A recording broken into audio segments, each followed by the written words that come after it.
The courtroom no longer felt like a room. It felt like a battlefield.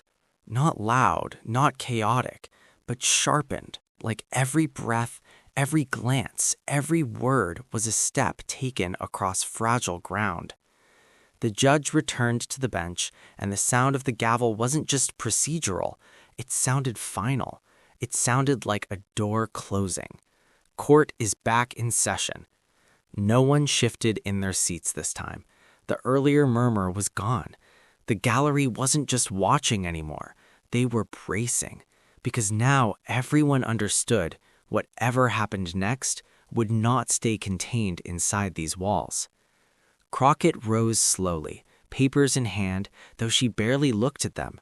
Her confidence didn't come from the documents. It came from certainty, from preparedness, from knowing that truth, once revealed, shapes its own momentum. Across the aisle, Melania's attorneys adjusted their posture, faces firm, strategy recalibrated. They weren't rattled, they were ready to fight for control back. The witness remained on the stand, calm, grounded, unmoved by tension. But everyone else felt it, the pressure in the air, the weight of a single unanswered question. What was the real intention behind the words at the center of this case? Crockett approached the stand, not aggressive, not theatrical, measured. She stopped exactly 3 feet away, close enough to engage, far enough to respect the gravity of what was unfolding. Her voice was low, controlled. Earlier, you said the conversation occurred shortly after the report surfaced. I want to be very precise here. Were the statements made in response to information that was already being publicly circulated? A pause, the kind that forces the entire room to hold its breath. The witness nodded. Yes. No embellishment, no hesitation, just truth. Melania's attorney rose immediately. Objection. Leading. The judge considered. Overruled. The witness may answer. Crockett didn't turn. She didn't acknowledge the objection.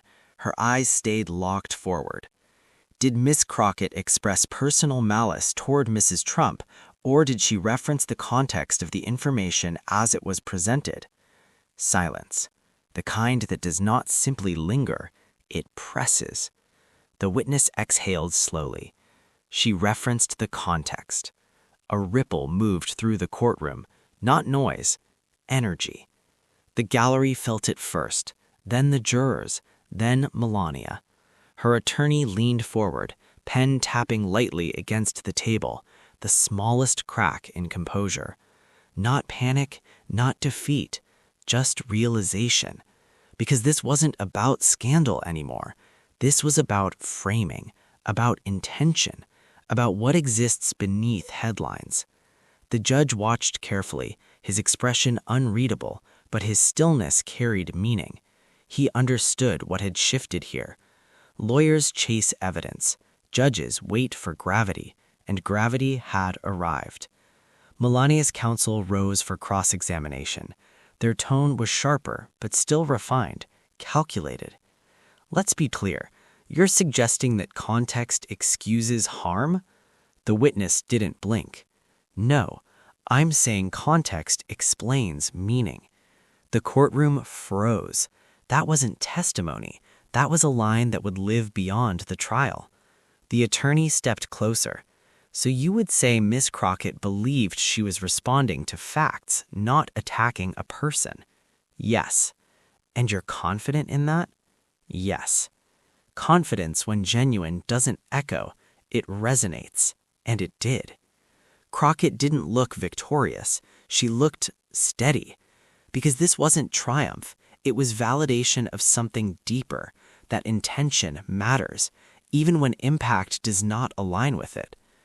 Melania remained composed, poised as ever, but her eyes shifted downward for a brief second. Not weakness, reflection. Because reputations fight battles in public, but identity fights them in silence. The judge called for closing remarks on the evidence portion of the exchange. No one moved immediately. everyone needed a moment to process what they had just witnessed. This wasn't a dramatic confession. It wasn't a loud turning point. It was something far more dangerous in court, a quiet one, the kind that rewires perspective, the kind that reshapes the narrative without force. Crockett returned to her seat, her demeanor unchanged, her resolve stronger. Melania's team leaned into whispered strategy, already preparing the next round, already plotting the counter.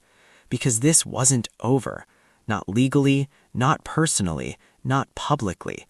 This trial wasn't just about defamation, it was about who controlled the meaning of truth. And truth, once spoken, does not retreat. It rearranges, it disorients, it exposes the fragile lines between perception and reality, image and intention, narrative and responsibility. The judge looked out over the courtroom. He didn't need to remind anyone to remain silent. Silence had already claimed the room. And in that silence, something became clear. No matter how the verdict would land, this was no longer simply a lawsuit. It was a reckoning, a confrontation not between two women, but between truth and the stories built to contain it. And the outcome would follow them far beyond the courtroom, into legacy, into history, into the places where power is no longer loud, but deeply, unmistakably human. If you're drawn into stories that pull back the curtain on power, influence, and the hidden moments that reshape public lives, don't just watch from the sidelines. Subscribe, turn on notifications, and stay with us, because what happens next in this case isn't just a headline, it's the beginning of a much bigger story.